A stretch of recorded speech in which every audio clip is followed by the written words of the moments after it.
Hi, this is JPEG to Raw, show number 154, recorded on September 8th, 2015. Tonight we have someone I'm excited to have on. I love his shirt too. Great shirt. HDR rocks. Okay, I didn't see the R at first. Thought maybe it said sucks.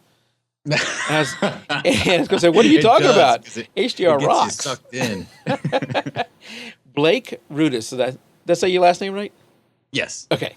I'm horrible with names. Blake, welcome to JPEG to Raw. Awesome to have you on. Been watching a lot of your videos recently and excited to talk to you tonight. Why don't you tell us a little bit about yourself and how you got into photography? Sure. Well, I started really young in art in general as a kid, painting for the most part. So 5, 6 years old, waking up before the rest of the family, turning on PBS, hanging out with Bob Ross while everyone was asleep. You know, I was that kid. I'd try to follow along with my colored pencils and crayons, and eventually that evolved into my dad buying me some oil paints and then acrylic paints and just getting involved in that. And then my high school year, my mom gave me a Canon AE1 film camera, just to kind of, toss around and play with because I was in high school doing some photography. Then I went to school for printmaking and sculpture. And then when I graduated college, I went back to painting. But to find backgrounds for my paintings, I would shoot the California coast, or I'd find things that I wanted to photograph to paint into my paintings. And that evolved into the HDR need, the need to want to see the scene like I saw it. So I stumbled into HDR photography. I was at the brink. I was really at the brink of just stopping photography altogether and only painting. And then I came across HDR photography and I stopped painting altogether, put everything in a box, and then got more camera gear and started doing some more HDR stuff. So that I've always had an art, what I call a wake of fine art behind me. I just kind of plow through different experimental things. I've even done ceramics and pottery and stuff, just so for me, it's just I have to have something to fill that creative need, that creative niche. And right now, that's photography. So that's where I am now. I got to imagine that background of yours, and I think I even read somewhere or saw somewhere that you have a degree in printmaking or something like that. Yeah. That background had to have helped you in your photography with the creative side. My background in accounting is almost counter. It's creative killer. Right. Yeah, it's more pragmatic than it is. Yeah, I could see that. So you think that has helped you, that background with the photography? Oh side? yeah, definitely. Especially with Photoshop, because printmaking, there's two different types of printmaking. Well, there's multiple types of printmaking, but one of them is a subtractive printmaking process where you're carving away a wood block in order to roll ink on it, then to put paper on it, run under a press. So that's subtractive. You have to think backwards. You have to think, okay, I've got this block of wood and I need to cut this out in order to make this happen. And then you've got something like silkscreen, where you have to start with your lightest color and build up to your darkest color. So taking both of those and putting them into Photoshop now, Photoshop is a layer-based, obviously it's a layer-based program. So having the printmaking background with all those thick layers, I mean, it got to the point in some of my silk screens, I would do 13 to 15 runs of color in my silk screen stuff, which was, for college work, the maximum you needed to have was only like 3, but I just couldn't leave well enough alone. So I would do like 13 color silk screens. And, and if you've ever done stuff like that, it's not like Photoshop where you can auto align layers. You've got to run your screens, you got to line things up. And so that having that kind of tedious mentality on layer building and then moving into something like Photoshop to work on landscapes or composite work, it's incredible. Some people might shy away from the layer work, but if I don't have 15 to 30 layers on there, then it's not enough. So So take it you're not a Lightroom user that much then. I'm not. I have CC, but I don't have Lightroom installed. Okay. So I get a lot of junk from my my HDR Insider following, because I don't do any Lightroom tutorials. I only do Photoshop and Adobe Camera Raw. And it's not that I don't like Lightroom. If you really look at it, it's basically the same thing as Adobe Camera Raw. It's just that I have a very tedious cataloging process that I go through on my end that I don't think Lightroom likes too much, because every time I try to install it, it's like, it stutters. So I've just gotten to the point where I'm like, you know what? I haven't had it for this long. I can work without it. Yeah. Well, I think that whatever works for you, you should work. Do Exactly. that. And there is a place for both of those products, and that's I love that Adobe added the photography plan where you can get both for $9.99. Because I guess if you're only going to have one, you're a beginner. Maybe Lightroom was the one to have, but you'll eventually will miss having layers, which Lightroom doesn't have, and Right. you're missing a lot by not having the layers. But you and I used to shoot, and I still do a lot of sports, and so shooting 1,300 photos at a swim meet, Lightroom made easy work of that, or easier Oh work yeah. of that. And I really, really Oh, liked it there. I wasn't going to do some of the deep edits we're talking about tonight, even though you're pretty fast at it. yeah. um, Yeah. but for me, Lightroom was also what got me to switch from.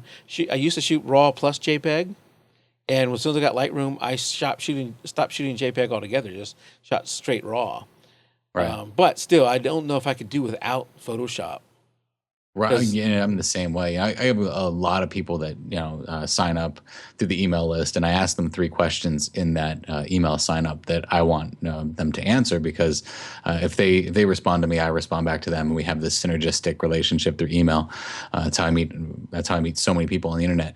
But one of the questions I ask is, what type of software do you use, and how can I help you with that software? And there's a lot of Lightroom, more so than Photoshop, and I think it's an understanding level. When I started Photoshop, it was in 1999 with Photoshop 4.5, before CS, before CC.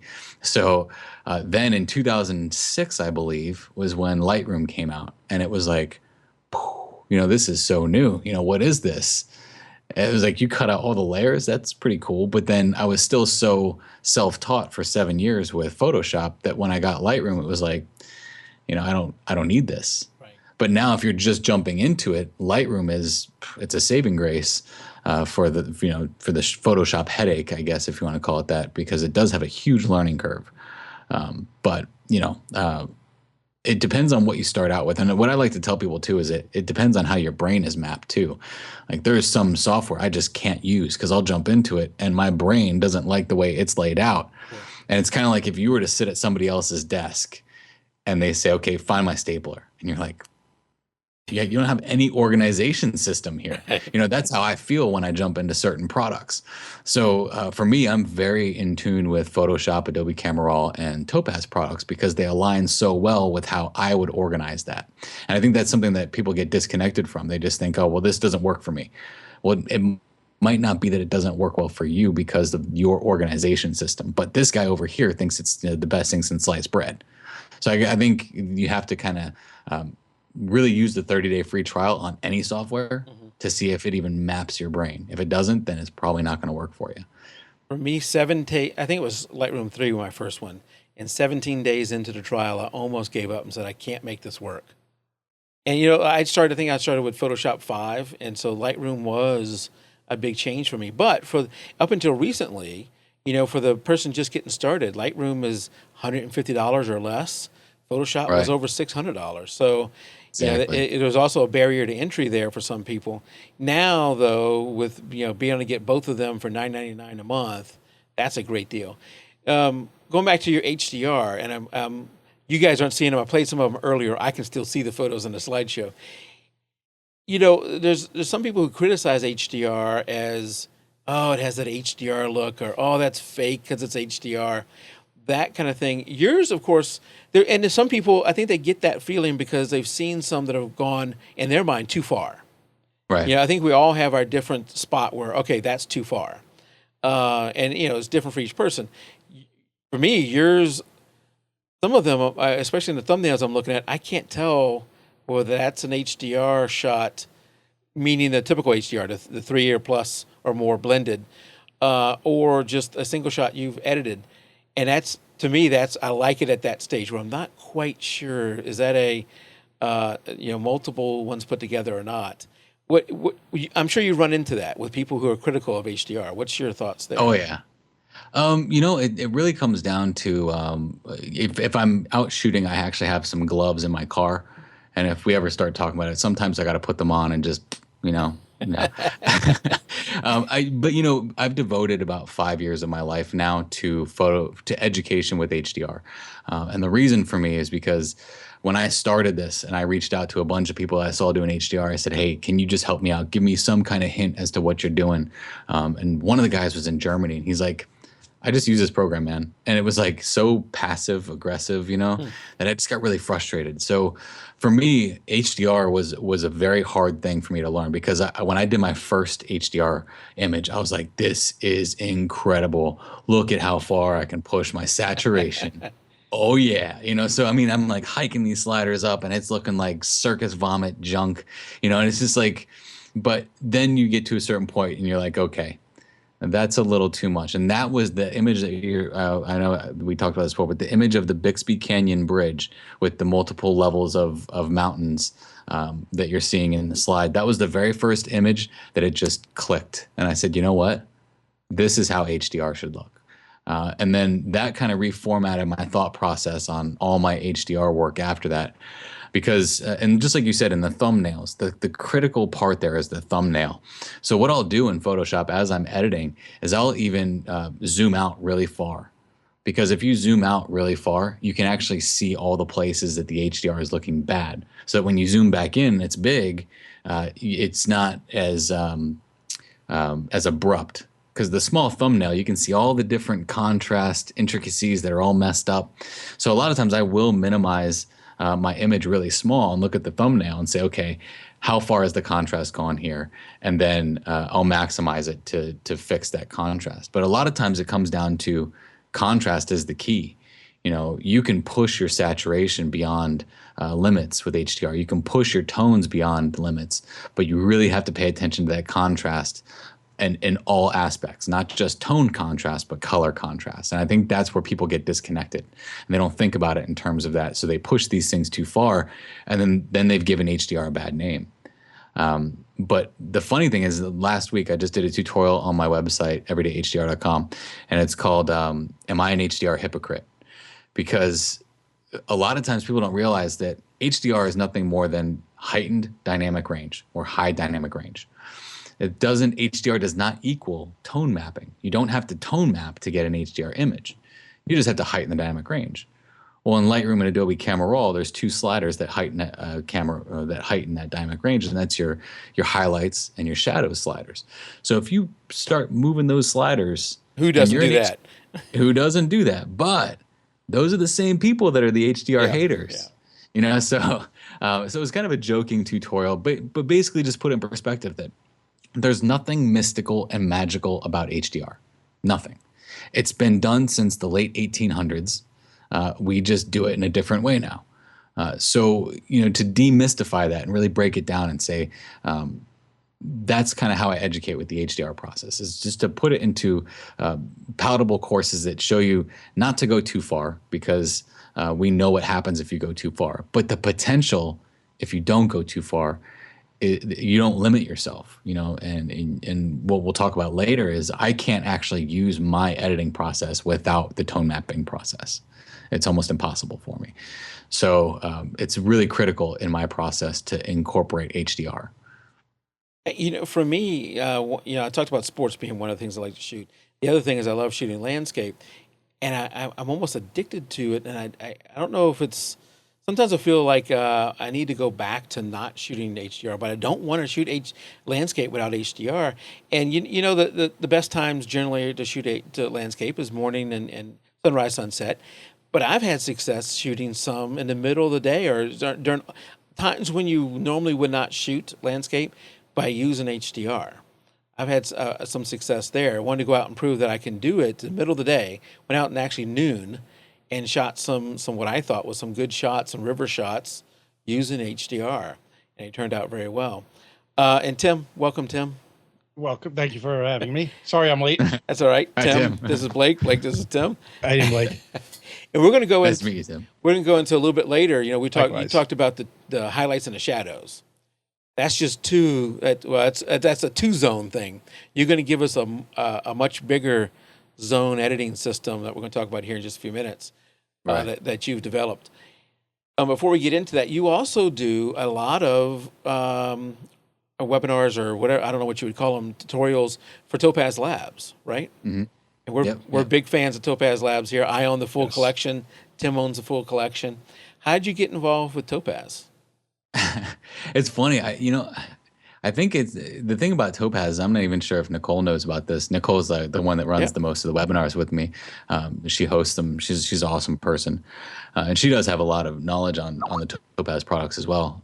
But somebody contacted me in 2013, and they saw that I did a Topaz Adjust tutorial on my YouTube channel, and they said, "Would you be interested in doing a webinar?" And I was like, at the time, I didn't have an email list. I mean, I was just hobbying it up, like. So I told my wife, and she's like, "Well, are you going to do it?" I was like, "I don't know. I don't even know what a webinar is." so she's like, "Well, do it." So, I got a good microphone. I did my first Topaz webinar. And of course, I couldn't just do a Topaz webinar on flaunting the products. I did it on how to make actions with Topaz products so that you can action your Topaz workflow. So I always have to complicate things. I can't just make it easy. But it was a huge hit, and they loved it, and they asked me to come back on, and they've been asking me to come back on. I'm about to do my 17th one next week, I think. I think it's either 17 or 18. So I like to theme them. I don't like to just do like, hey, here's the Topaz stuff. I like to make it incorporate into some kind of theme, using Topaz with your workflow to do long exposure, or the one coming up next week is on Topaz with the zone systems and combining the zone systems with Topaz Labs. So it really just kind of happened. They had someone who couldn't make a webinar because they had I think, I don't even remember what it was. They had some kind of family emergency where that person couldn't make it to the webinar. So they said, "Hey, can you fill in for this person?" And I said, "Sure." But that was kind of the rise of things for me. And it was a mental rise for me because at the time I had written my first ebook. It was called Exploring HDR. And that included Topaz Adjust in there. I included that in the title because it was an integral part of the book. But I still didn't consider myself a professional. And I get on the webinar, and they said, "Hey, this is a featured pro, Blake Rudis." And I was dumbfounded. Like, as soon as the webinar, I almost couldn't do the webinar because I ran upstairs and I was like, babe, do they realize that I just hang out in my basement and they just called me a pro?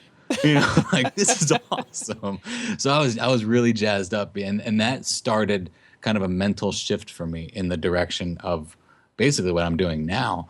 And I attribute a lot of my current success, if you want to call it that, to Topaz Labs being able to reach out to me as such an underdog in the whole photo education world and say, "Hey, will you do a webinar with us?" Because they've had some pretty big name people on there.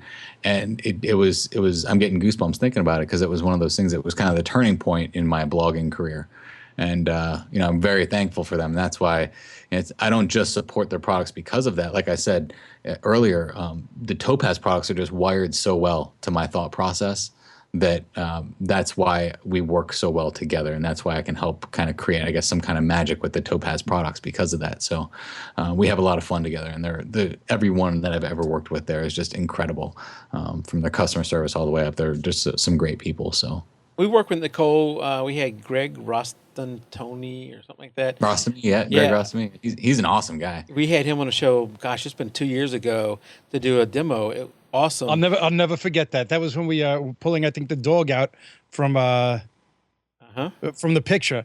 He made it look so easy.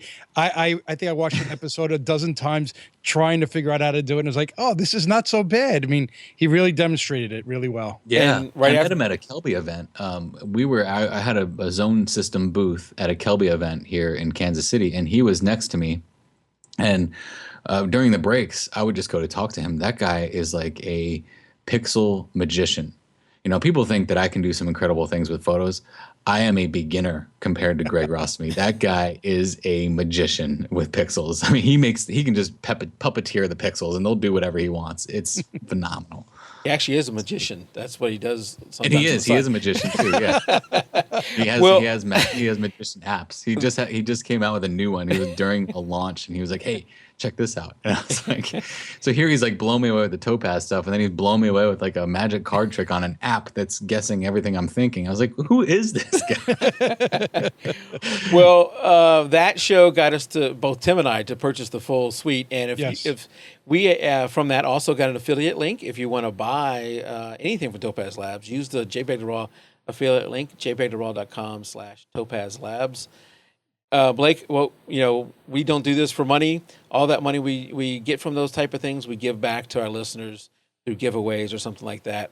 But if you're going to buy it, and I highly recommend getting, the full collection. But if you're not going to get the full collection, look through there and get one of those things. Yeah, I don't know which one I would say because I couldn't. When I looked at them, I couldn't choose. I couldn't choose. I wanted all of them. My heavy hitters are Remask, Clarity, and Impression right now, and those are the three that I use quite a bit. But yeah, okay, phenomenal. Now you mentioned they rated you. They said that you were a professional. Are you doing this full time now? Are you doing photography full time, or is this do you still have a day job? I do photography education full time. Okay. I think this year I don't do gigs. I don't do weddings. I don't sell prints. Everything I do is photo education. And April 2014 was my first day working for myself, April Awesome. 30th. So I've been doing it for a little over a year and a half now, and everything's been going great. So I'm doing something right. But, every day I wake up and this is my office now in my home, and I just, I've got a 4-step commute and just sit in my cave and make tutorials, and I love it. I love it. I'm a very firm believer that, we're passionate people made from a certain passion, that we're designed to do what we're passionate about. And if you find what you're passionate about, if you're fortunate enough at whatever age to find what it is that you're passionate about and go with it, it will work for you. I've kind of noticed that now is that I do work very hard for what I do, but at the same time, I don't have to feel like I'm working very hard for it. It just kind of happens. And I'm very fortunate. We're a very blessed family for living the way we do. My wife's stay-at-home mom, and I get to, work in my home office. So it's awesome. But it was a lot of work getting there. I mean, I blogged for 4 years before I even saw an ounce of money come into it, and then you get to that point. I think at that 4-year cutoff, if anybody's watching this and they're either a blogger or a professional photographer and they're at that 3 or 4 year point where they're not sure if they can continue, you have to continue. And this, I'm going to go on kind of my stint on philosophy here, but we were trained to think linearly. So and this actually goes with photo editing too, but if I were to tell you to count to 10, you'd say 1, 2, 3, 4, 5, 6, 7, 8, 9, 10. Especially Accountant Mike. Yeah. Exactly. But now, Accountant Mike, what if I told you from the very beginning, instead of us learning how to count to 10 from 1 to 10, we count to 10 through exponentials? You've lost me. Accounting doesn't use that kind of math. Right. But where's that on the calculator? You're doing 1, 2, 4, 16. If we thought that way, if we could actually think in exponential growth, then that's where that 3-year stint is. Because if you look at a protractor, the easy way to think about this, you look at a protractor and you look at a 3-degree mark on a protractor. Someone might think at a very young age in their business that they're on that 3-degree mark, right? Mm-hmm. So at that early age, a 3-degree mark is very small. But 5 years down the road, that 3-degree mark is 250 feet in the air. Yeah. So you got to think in this exponential growth standpoint. And that's when the magic happens. So if you're sitting here listening to this and you're like, who is this guy and what is he talking about? Don't give up on yourself, because at that 3 or 4 year mark, magical exponential things just start to happen. And if you want it bad enough and you deserve it, it will happen. That's just how nature of things works. So I mentioned Rachel Brinke in the pre-show, and I think this is her quote, so I got to give her credit for it. But she had said somewhere, and I don't know if she was re-quoting someone else, but she had said, don't compare your chapter 1 to my chapter 20. Often somebody may look at Blake, look at all he's doing. He's got all the these websites, he's got all these blog posts, he's got all these videos, he's having all this success. I have worked weeks on this thing, and I am not where Blake is. And what you've got to realize is he's on chapter 20, you're on chapter 1. Yeah, you can't compare the two. And maybe Blake, you're on chapter 20, but somebody else is on chapter 100. Right. And we all don't go in the same pace. But I know, watching some of your videos, I think I saw this in one of your videos. There's a lot of effort that goes behind these videos. We may be watching a 12-minute video and thinking, okay, it might be taking them 15 minutes to put together. But no, there's a lot of pre-thought that goes into it. There's a lot of work. Maybe you had to do more than one take. Maybe you're awesome and you don't have to do more than one take. No. But I'm hoping at first you at least had to do more than one take, or else I really suck. Well, no, and like you see behind me, I got my green screen set up and all my lights. Yesterday, I shot a 20-minute talking video with a green screen, and just to put in perspective, it took me 10 hours to edit. So, Wow. 10 hours to edit 20 minutes. If you edit I put front bumpers on, I do the call outs, I do all these things to make it educationally friendly. But this new course I have coming out, it needed a green screen kind of beat down. So it was about a 10-hour edit. And what I think a lot of people don't realize is the work that goes behind anything like that. Even this show, which I don't do a lot of editing afterwards, I'll do a little bit. But, this show, for every hour show that we do, is about 8 to 10 hours worth of behind the scenes work, communicating, all that kind of stuff. So when we talk about your zone editing system here, we're just going to give it a cursory overview tonight. But Blake has spent a massive amount of time on this and developing the end product that we're dealing with now. And I imagine you're continuing to tweak over time. But it's going to sound somewhat simple for us tonight, but realize a massive amount of work that's gone into get it to where it is tonight. So let's talk about your zone editing system. How does that is that the same as like luminosity masking? No, Okay. it's not. I get that question a lot, and it's a good question. It's a very good question. Ansel Adams paved the way for us with the zone system. So the creation of the zone system, I studied his book. If nobody's ever read these books were made in like the 1980s by Ansel Adams. They're called The Camera, The Negative, and The Print. 3 books you can get on my Amazon. It'll combined total of $60. It's the best $60 you're going to spend on your photography education, because even now, 35 years later, these books are, I mean, when I was working full time, I was in a commuting pool. So I picked up the negative, and as I'm reading this book, I read it once, I read it twice, I read it 3 times, and it's all about the zone system. And then I was like, okay, I've got to create a zone system for Photoshop, because I want to have that kind of capability to edit my photos.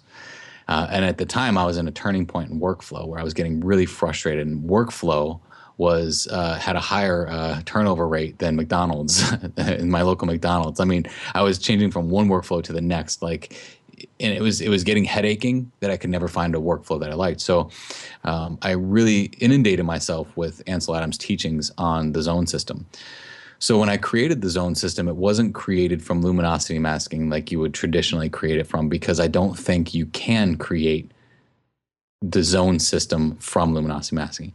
I don't say that in terms of practicality. Yes, you practically can.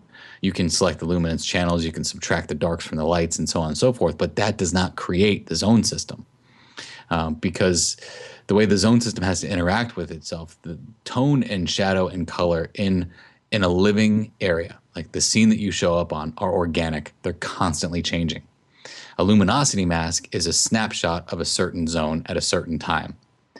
So the way the zone systems works, when I created it, I had to figure out a way to take the zones and make them an organic type of function. Now, obviously, it's an action. You press play, and it spits out all of your zones. So for those who do not know what the zone system is, zone 0 in Ansel's terms was pure black, and zone 10 was pure white. So you had an 11-based zone system. Your camera will meter for zone 5.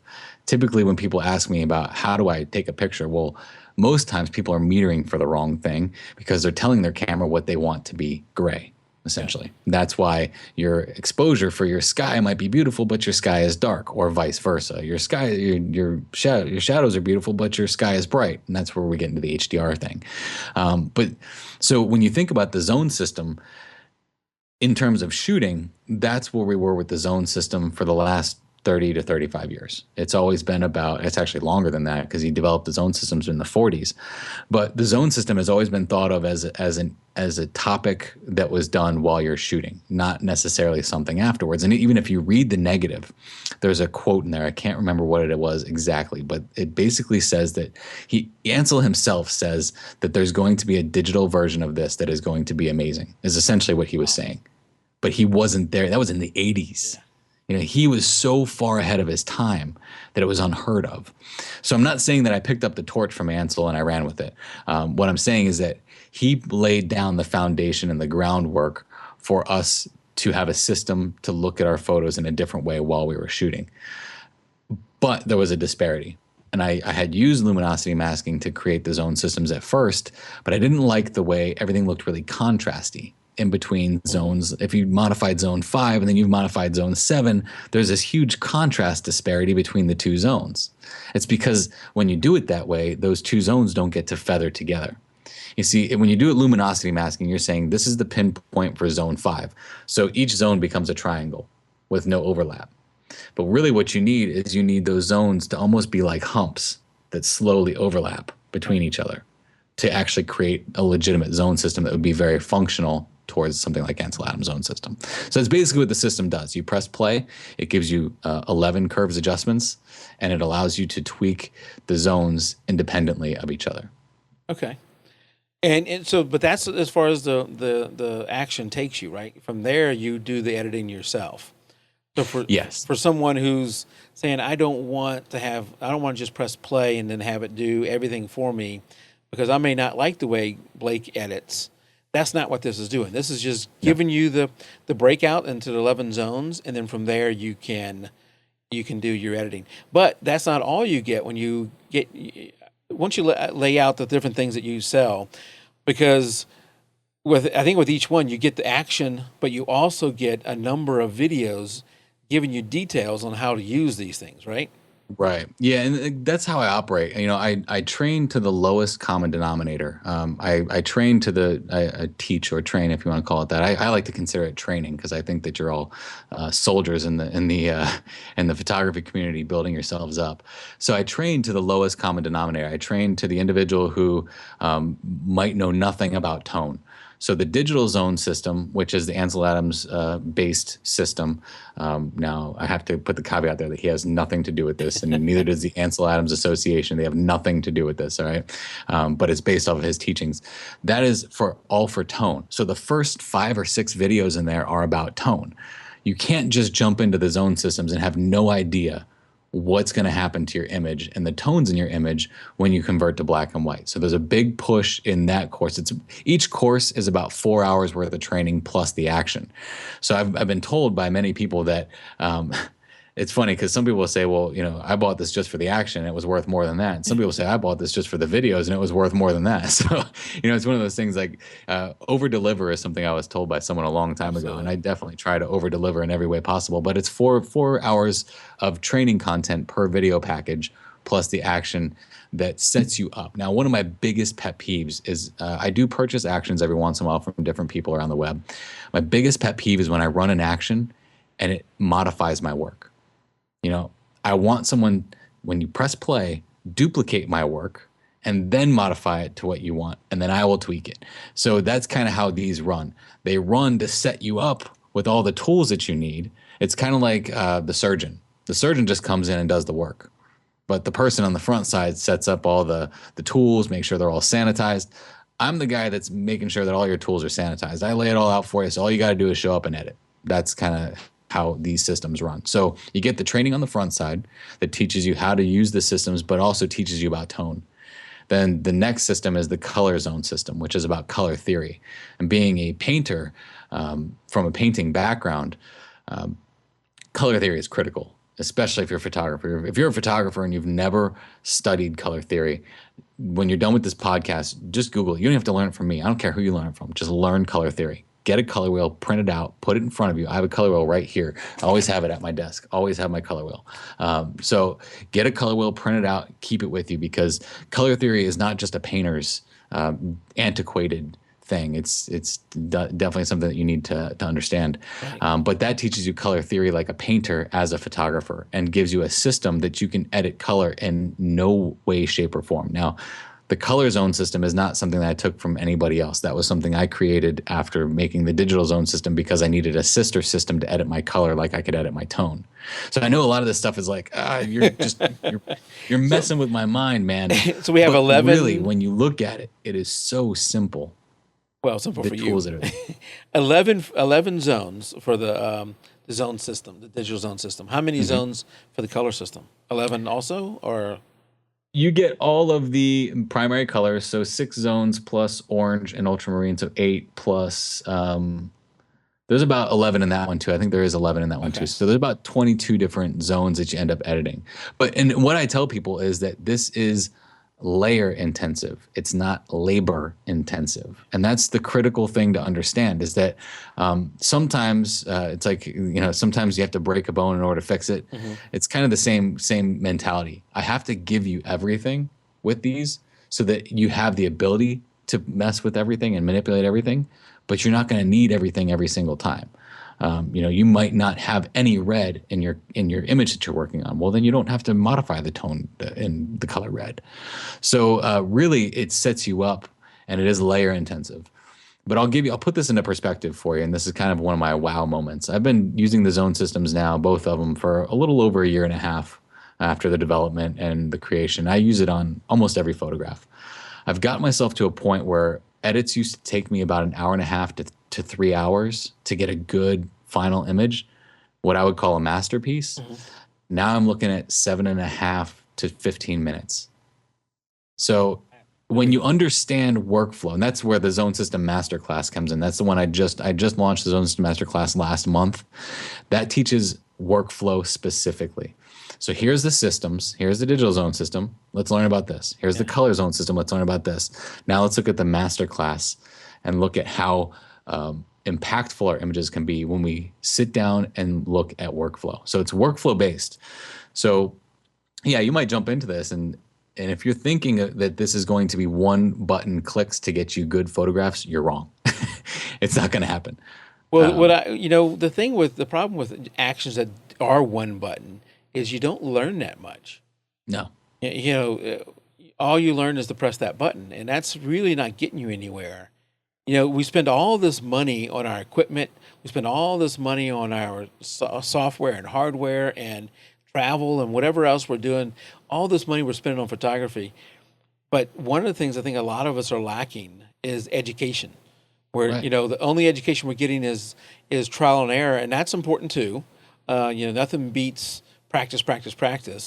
But, we need a push every now and then. Any profession, accounting, lawyers, doctors, you think about all different professions, they have continuing education as part of their life. Right. And I think that a lot of us photographers miss out on that, and that we never really do the continual education part. And, I'm sorely lacking in the color zone, actually all of these, but the color zone one especially. And I can't wait to look at the zone system masterclass too. I think the digital zone goes for 97. The color zone, and if I say it wrong, tell me. Color zone and the zone master 147 each. Mm-hmm.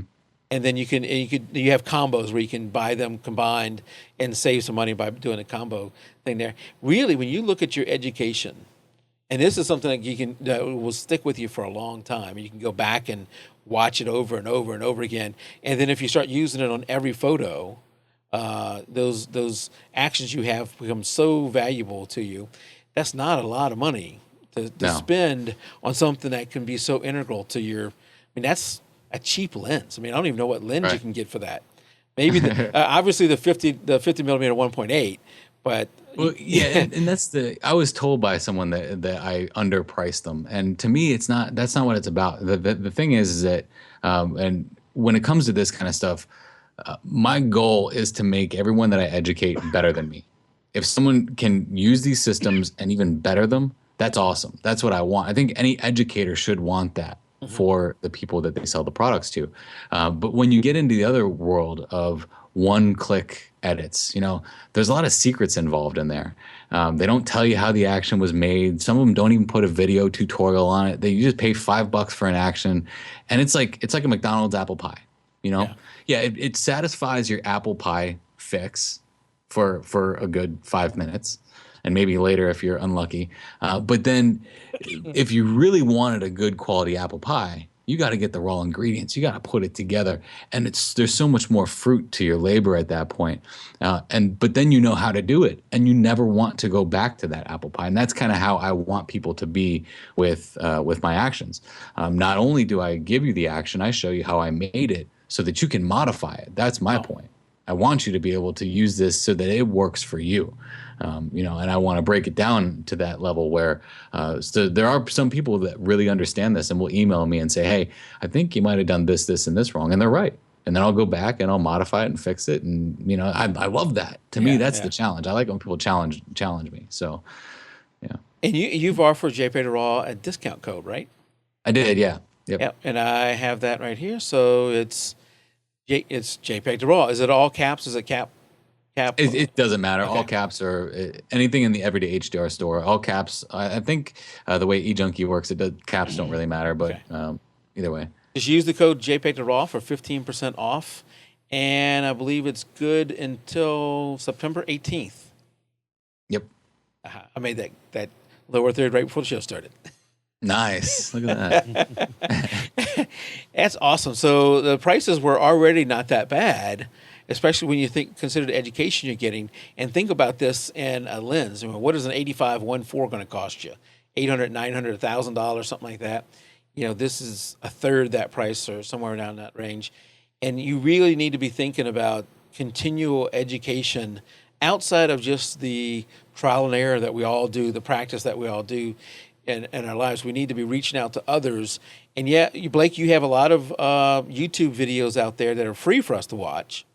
207, I think. Yeah, you have a lot of those, and we'll have just a few. we'll have links to Blake's websites and to his YouTube show. But these go the things you get through the digital zone, the color zone, the master class.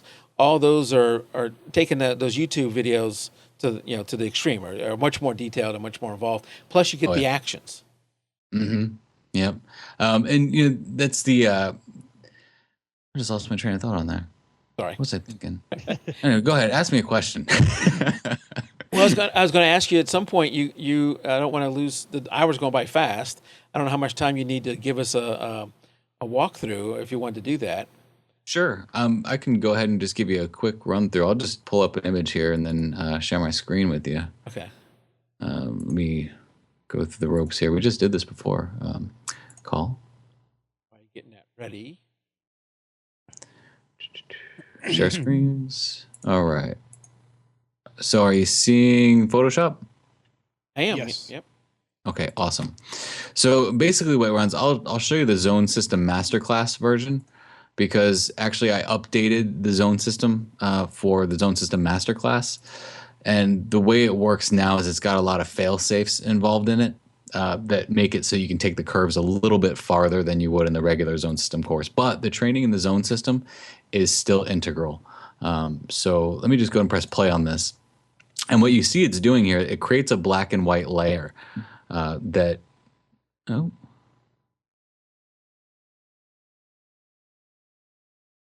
Of course, when you're running a show. So this is actually a good thing. During the Photoshop does these kind of anomalies sometimes, and it doesn't matter what you do.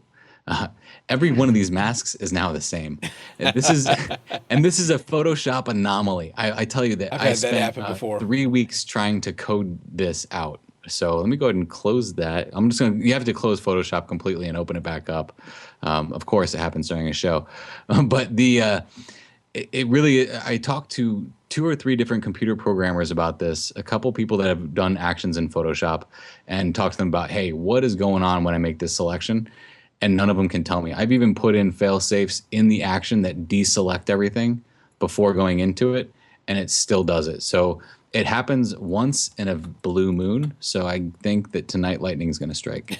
Well, if you do enough actions, this happened to me before too. I've not done any nearly as involved with what you're doing now, but it's one of those weird things that you don't know what happened, and only closing it out and bringing it back works. Yep. And you can't repeat it. You never know when it's going to happen. So there's obviously something inside the code, but it's probably too infrequent for Adobe to worry about. They're worried about adding features rather than tracking down some random bug that only happens every now and then. You're correct, but it is the bane of my existence. So you might sleep tonight, but I won't. I understand. I understand how it would drive you nuts. Yeah. I'm going to go home and cry myself to sleep on my giant pillow.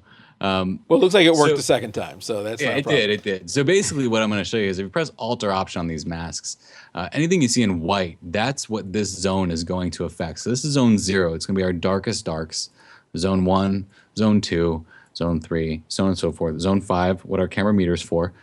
But traditional luminosity masking will not give you these zones. And it doesn't do it because it doesn't create, like I talked about, it doesn't create those curve, not curve in the tool sense, but curved type of selections that meld within one another. So basically the way it works is you have your image here set for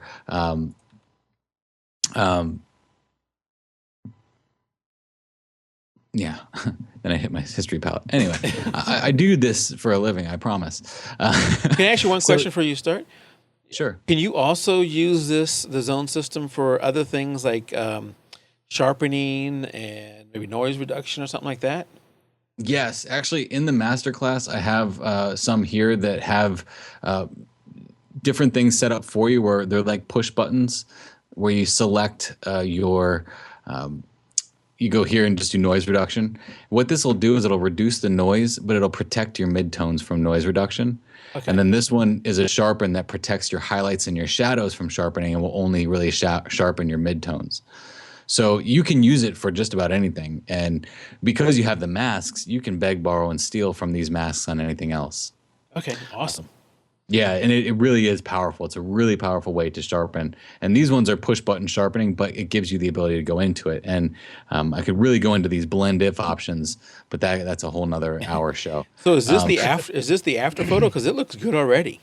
No, this is actually the way I tone map HDR images. I tone map to a 50% gray or very low contrast image. So what I really want is an image that doesn't have too dark of darks or too light of lights. So you get this light, airy, contrast-free image, essentially.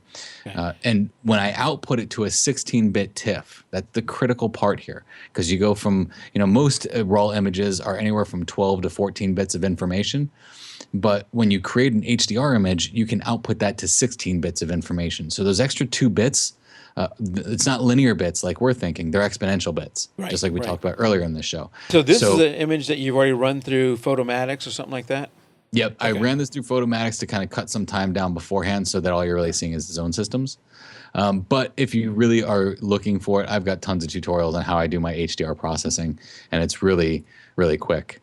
I don't spend any more than 30 seconds in Photomatics making my HDR images. We would love to have you come back and do a Photomatics thing. Let's do it. I'm free next week. No, I'm joking. We can talk after the show. Yeah, I'm just joking with you. So, okay, let's go back to this. So zone 0, this is going to be your darkest darks or your black areas, and zone 10 is going to be your lightest lights. So then zone 5 being the area that you meter for. So what this is doing is, it's setting you up with curves adjustments that have histograms here, and you can make your modifications accordingly. So if I go into zone 0, and I'll zoom in here real quick so I can show you. If I go into zone 0 and I pull this down, that's just making zone 0 a little bit darker. And then maybe making it a little bit lighter. That's the typical type of HDR that you see because people don't have shadows where shadows need to be. So, you get to modify these accordingly. You don't just pull down the curve and pull up the curve. That's kind of how I start. And then I'll say, okay, well, maybe I want this to be a little bit darker in the darks, but then the lightest portions of that curve, you can kind of manipulate the curves accordingly.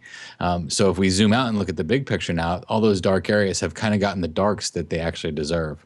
But then if we go into zone 1, it's going to have even more dark areas there. So I can make those areas a little bit darker and really kind of push those areas back to really make this foreground area kind of pop out a little bit more.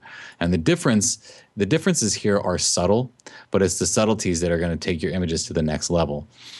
So zone 2, very much the same thing. You see all the stuff that zone 2 affects here. Pressing Alt or Option on a mask will show you what it's affecting if anyone's wondering how that's happening. And then you just click back here. But then you can just make this a little bit darker. And that's really kind of how it's experimentation, and really contrast is in the eye of the beholder when it comes to what looks good to somebody else. It really depends on what your eye is thinking at the time. And it's not just about making certain areas darker. Maybe we want to take the zone 3, which is typically a darker zone, and make it a little bit lighter in the lightest areas and darker in the darkest areas. So you can see the contrast there just from that one alone is pretty big, because you get the nice little waves in the grass there. It really accentuates them. But we can just lower the opacity on there a little bit. You mentioned small adjustments, and I think that's one of the keys, don't you? That making small adjustments instead of massive adjustments is what works with most images. Yes, and like here with the zone 5, they add up. They do, and especially the way these work, they add up because they do meld into one another. So the small adjustments you make in each one of these zones starts to compile. And then in zone 5, we can do that, typical S curve. In zone 5 is usually where I start with zone 5 to see kind of what I like. And that usually does some magical stuff. Sometimes I'll even start at zone 5 and work my way down and then work my way back up.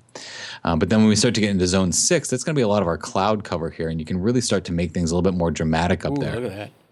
By tightening up the darks there, and then you can brighten up those brights. But a lot of times, why it's on a curve is really important, because now we can go into the RGB mode here.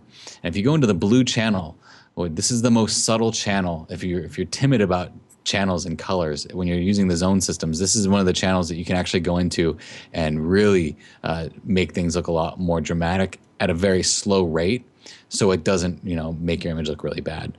And then zone 7 is going to be very similar of an edit to zone 6.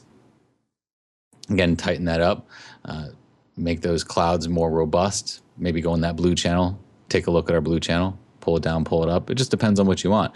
But the beauty of having zone 6 and zone 7 being so close to each other is that zone 6, you can maybe pull the blue channel down, but in zone 7, pull it up and get things out of those zones individually. And then zone 10, we'll just jump right to zone 10 real quick. This is going to be all your blowouts. And a lot of times, if you look at it, all the information is pushed over here because that's where zone 10 is on the histogram. But if you start to tighten that up, areas that you have really bad blowouts, you can start to actually add some detail to. So not saying that it's always going to work, because Ansel Adams even talked about a zone 11, 12, and 13, where things are so far beyond zone 10 that they're irrecoverable, that those actually do exist. So if it's irrecoverable, then what would be the difference between a 12 and 13? If you read his book, he talks about the blowouts of information. We look at a 0 to 255 scale when it comes to pixels. So when it goes beyond 255, it's gone. But I don't know the specifics of it, but when you go beyond that, there is a beyond. It's like the great beyond. You don't want to touch it. Maybe he was joking about it in his book, but it's actually kind of funny when he talks about it. If you read Ansel Adams' stuff, he's very cynical and kind of funny in that way, and maybe he was just being a cynic. But that's the basics of the digital zone system. But the beauty of it comes with the color zone system. So in the zone system masterclass has an access panel here for the color zone system. If you own it, it'll automatically run it. So we can just press play. And this is really funny because when I created the color zone system, I created it with this one intent. Now, if you ever try to select for a color, say you try to select for the color green in your image, it's actually selecting for the mildest form of the color green. So in order to get the best selection for the color, I had to make it look like this. So this is not what I want your images to look like. But in order for the selections to be as potent as we want them on our regular image, it has to super saturate the image first so that it can pull the masks from it. Interesting. So if you're looking at this, it's super saturated for a reason. You just press and hold shift as you drag this layer on top of your work. So now we don't get that super saturation. This is our dump layer. We just needed this in order to get the super saturation from it, because now I can look at all the individual red zones or color zones. So that we have red, orange, yellow, green, cyan, ultramarine. This is a beautiful photo to use because it's got every color in the spectrum in it. So if we look at the color red, you can start to modify the tone in the color red. So that building, look at that building right now. It's starting to get, it's starting to pop out. But let's say it's too red and you want to mute it. Well, when you start in the course, I teach you about color theory. If you pull this up, it's going to make the red a lot more red. But if you pull it down, it's going to add cyan to that red. And this is the beauty of the color zone system. There is no other color editing method out there. I've researched it time and time again that gives you this much control over your color. And that's something I like to flaunt. I don't flaunt a lot. I don't like to brag, but this is one area that I will brag in, because let's say you want to add some yellow to your color red. Well, if you pull this down, it's going to add yellow to the color red. But let's say we only want yellow in the lightest area of the color red. You can pull this down up here and then make your adjustments here. So now you're only controlling more yellow in the highlight portions of the color red and nothing in the dark or midtones. So awesome. Your control over color with the color zone system is absolutely impeccable. It's phenomenal. And it's one of those things that, like, I'm dumbfounded every time I use it. I was actually in Nebraska at my in-laws when I developed it. I was sitting on the couch and everyone else went to bed and I had my laptop and I was like, did you wake everybody up? It was one of those things, like epiphany moments. And I didn't go to bed till like 4 o'clock in the morning, and everyone else is, I think my father-in-law, he's a first responder, so he woke up for a call like, what the hell are you doing awake, boy? Go to bed. But did he understand, though, when you explained it to him? He doesn't, no, because he's I just developed the color zone system. Come on. The guy's like Superman. He's a firefighter, a police officer, first responder, and then I'm a photo geek. So working in your basement. Working in my basement, yeah. So then you can go into the color yellow, do the same thing for the color yellow. And then, like, if we look at the color yellow here, it's entirely too green.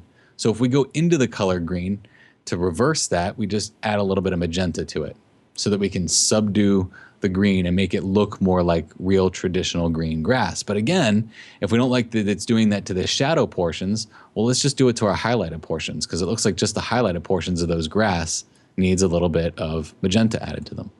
So a lot of this is looking at things like a painter on a canvas and given the opportunity to manipulate color in ways that photographers normally don't get access to. So if we go into ultramarine, ultramarine is the blues up there, we can even add more tone intensity to just that color. So if you work in the RGB channel, you are modifying the tone of the color. So this is where you modify the tone to get the tone right, and then you go into the RGB channels to get the color right. So we'll make that a little bit more blue by going into the blue channel. Ooh, look at that. And then you can go into the reds and the cyans, maybe give it a little bit of cyan in there to kind of make that a little bit more of a natural, like, blue up there. A couple of things I see are very important here is, one, probably having a color calibrated monitor, right? Yep. Two is a greater understanding of color than what I have. Yes, I highly suggest anybody who gets involved in color to this level goes out and gets watercolor paints and some watercolor paper and plays with color for about 3 weeks. And, you know, one of the things that I did as a painter was I did about 160 paintings in 1 year that were all color theory related. So I didn't do anything that was great by any stretch of the imagination. And all those paintings, I don't even know where they are now. But I did 160 paintings just to learn color theory as a painter, because it was important for me to learn that as a painter. And I don't know where they are as my paintings, but now I don't need the paintings because I have that color theory knowledge packed in my head, so that when I go to edit images, I can look at it and just say, okay, this color needs a little bit more of this color needs a little bit more of that. But it's not something that that someone say, oh, you're just a natural at this. I'm not a natural at this. I spent a year and a half painting 160 horrible paintings to get to this point. That's that chapter 1 versus chapter 20. It's that chapter 1, chapter 20 thing. Yeah. It's, you know, I'm at the chapter maybe 30 with my color. But even then, there's things about photography that I don't know. And a lot of these systems were developed, you know, you're talking about camera gear. a lot of these systems now, I have a Canon with quite a good amount of glass, but before I was a pro, if you want to call it that, I was using an Olympus E30 with a kit lens and just using my systems. So in that a Bixby Canyon Bridge picture that rolled through, this one right here, I'll just pull it up since I'm here. This image was shot with an Olympus E30 with a kit lens. It wasn't any Canon glass. The camera wasn't any more than $800. The lens probably was $300. So you're looking at maybe $1,100 worth of camera gear to create something incredible. You don't need the best gear in the world. You don't. Period. Now you'd find that kind of funny because I'm a gear hound, but back then, you work with the tools that you have, and knowledge is power. Knowledge is incredibly powerful. But that's the basics of the system. So if we just look at the before, there's the before and there's the after. But if we have time, I want to show you one more thing that I created in the Zone System Masterclass. We have time, but we got a question in chat from Richard Jones. Question: can you specify the color of only a certain part of the image, or if you adjust the color red, will it affect all the reds in the photo? I guess what he's saying, you were affecting the red in that building. What if there's red somewhere else? Somewhere else in the different image? Red building. Yeah, another red building, or red something else, and you didn't want to affect that. Well, if that were the case, like in this case here, if I only wanted this red to affect this one building here, I would just go into this mask and brush with black on this mask. Let me see where my brushes are here. I got a really small brush selected, so I would just brush away anything I didn't want affected in that one mask. Okay. And that would affect the one building, right? So I can affect just that one building. Yeah, that'll do it right there. There you go. So that's one way you can do it. One of the things that frustrated me to no end is I'm a control freak. You probably see that by now, but in Lightroom or Adobe Camera Raw, when you modify the color red, it's extending so far into even the color yellow that this is true to modifying the color red. This is true to modifying the color yellow. Now, it does spill over a little bit into your yellows, but the colors typically stay in their own little realm. Now, if you go into Lightroom or Adobe Camera Raw and you ask Adobe Camera Raw, hey, where is red? Can you tell me? They can't. There's no program that can tell you that because it's not mask-based. It's just color-based. So while you're modifying red in Lightroom or Adobe Camera Raw, you could be modifying orange, you could be modifying yellow, and it can spread into different colors. Just go into Adobe Camera Raw or Lightroom and jack up the saturation in the color red and watch all the colors that start to explode. Now, one of the things that I teach in the Color Zone System course is basically, is there a need for this? And what I did was I modified just the color red in an image, right? So I took the color red, modified that color red, and then I tried to get the exact same replication in Photoshop using adjustment layers to make the same thing. I couldn't get the exact same result, but it took 5 different adjustment layers to even get close. So that's why when people say, oh, there's just too many layers, I'm done. If you look at this one layer and what this one layer is giving you, it's giving you the power of 5 or 6 adjustment layers. So yeah, there's 11 layers here, but that would typically be 55 layers if you weren't using the Color Zone System. Right. The other thing I noticed is, while there was 22 layers or whatever we had there, I think at first, like you said, you would spend a lot of time because we're just kind of learning or maybe in awe at all the adjustment power we have and, wanting to play with it. But then after, some time and after you got used to it and you got better with the color and the zones, you could walk through it much faster. Right. And you'll start to realize that I actually suggest that people don't get into the digital and color zone system. And the reason why is because you're not going to want to use anything else. Because you realize the limited potential in all the programs and all the plugins out there. There's a need for it because it gives you a greater power for editing that you just can't get in plugins or programs because they don't function in the same way. But one thing I want to show you is this thing that it's called the customized radiance action. And this to me is like, I basically just put together I Frankenstein together a bunch of different Photoshop features to create this really incredible looking um,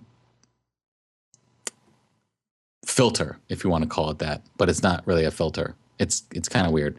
So basically what it's doing is it's creating this like Gaussian blur type layer for you to make an ethereal looking image, right? So I'll just run through this pretty quickly. Then it gives you the ability to modify the highlights and shadows in that one new kind of glow that you've made to the image. So you can modify this accordingly that way too.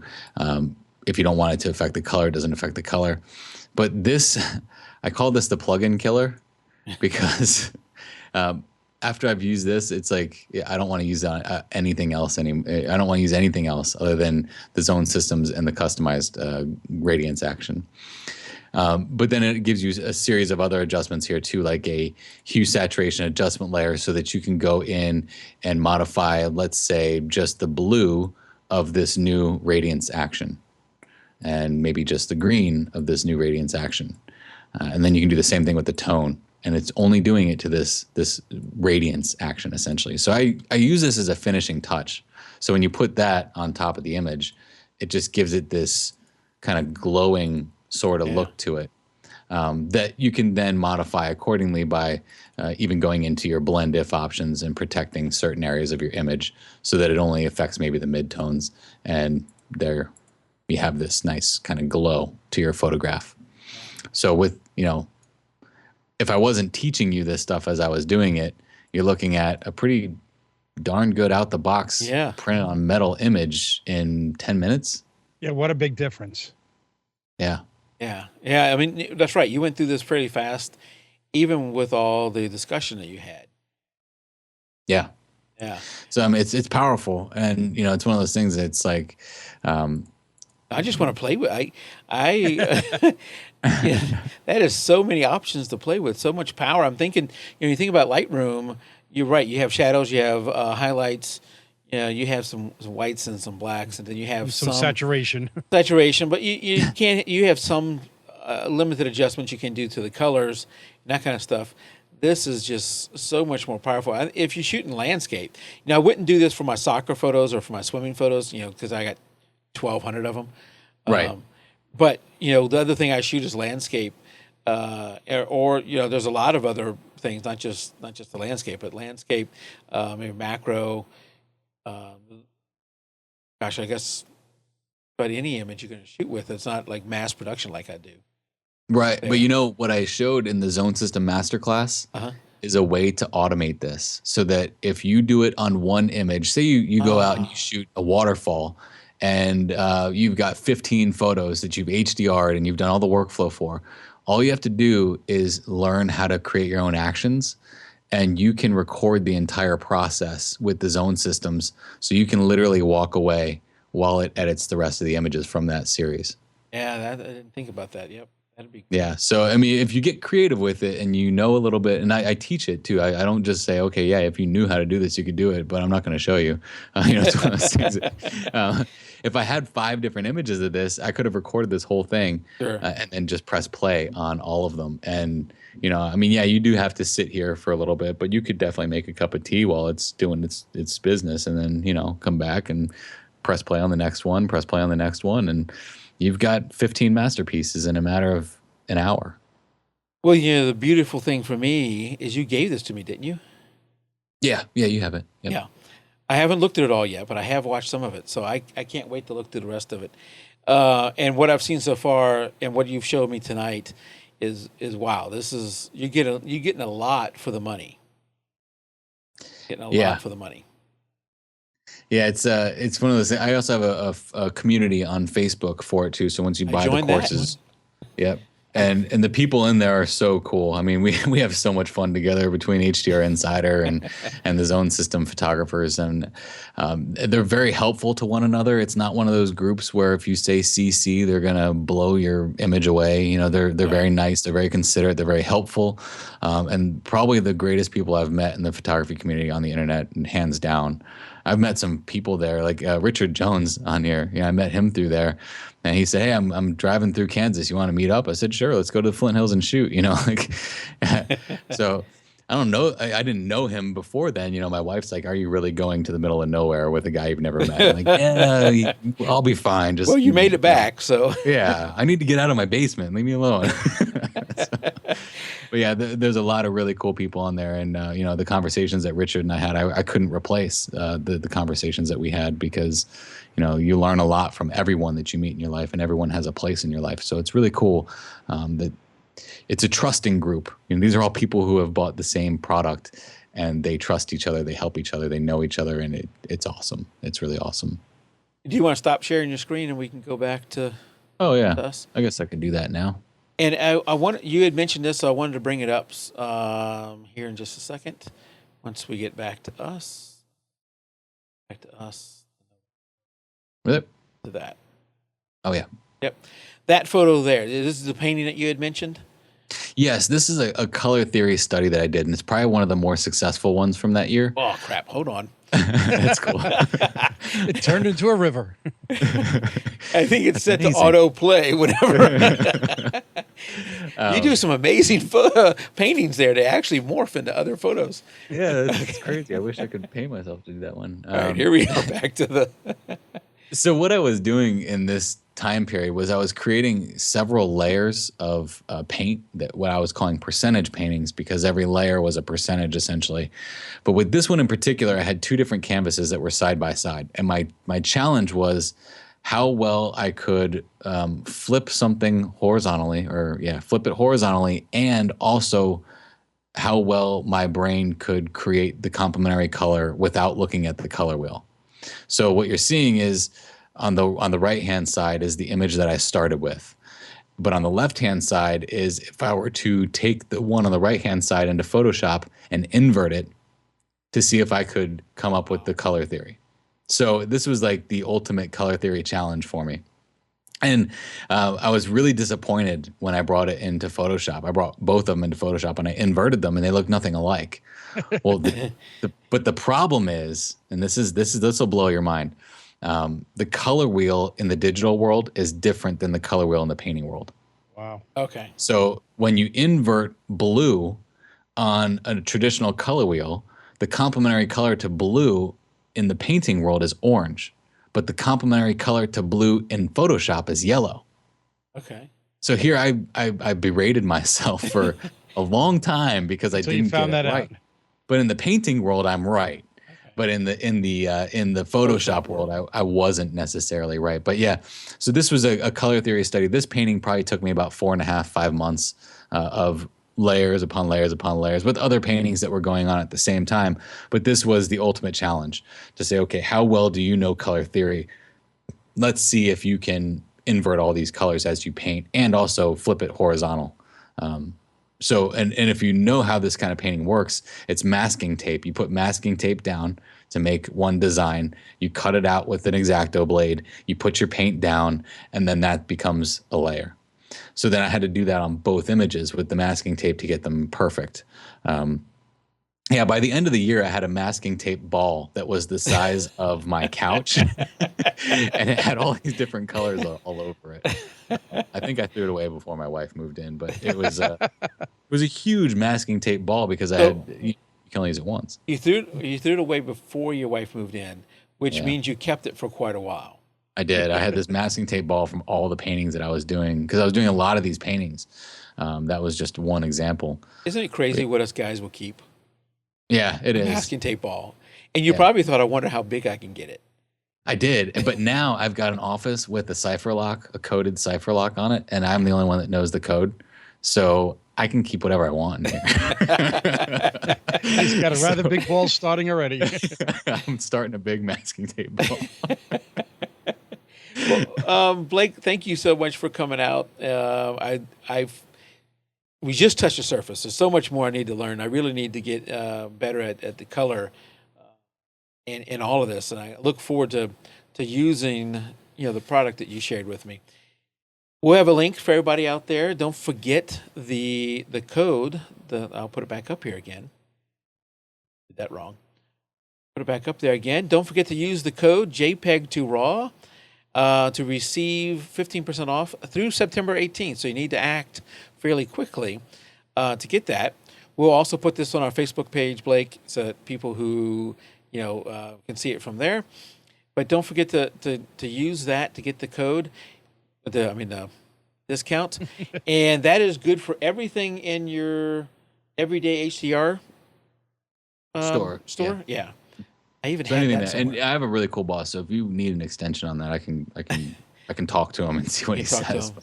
Yeah, no, I a lot of times I just put, I know that people have time constraints and stuff, but if you need an extension, don't worry about it. Just shoot me an email. Okay. Yep. So make sure you use that code to get that discount. The other thing is, if you're going to buy from Amazon, or let's do Topaz Labs first. If you're going to buy from Topaz Labs, Blake has a lot of videos out there on Topaz Labs. Go out there and watch some of those. You'll be hooked on Topaz and want to get Topaz in addition. We didn't show that tonight, but you use that a lot too, Blake. And if you're going to buy that, use the JPEG to RAW code, which is jpeg2raw.com/Topaz Labs. And as always, if you're going to buy from Amazon, use our link, jpeg2raw.com/Amazon. You got to use these before you go to the site. So we have a link at the top of our webpage. If you're going to use it, you can go there, or you can just type it into your browser and use it from there. Blake mentioned his forums, and if you buy the product, you should join his forum. Or can people join otherwise?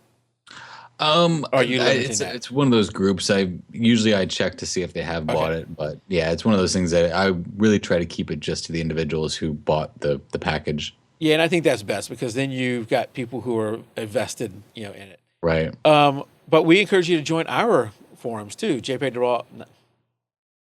Wrong one. Our Facebook group. That's not it either. Forget that. I got too many buttons. It's facebook.com/groups/JPEG to RAW. Go out there. We have a monthly photo contest to encourage you to get out there and shoot. We've been doing the open theme here recently quite a bit.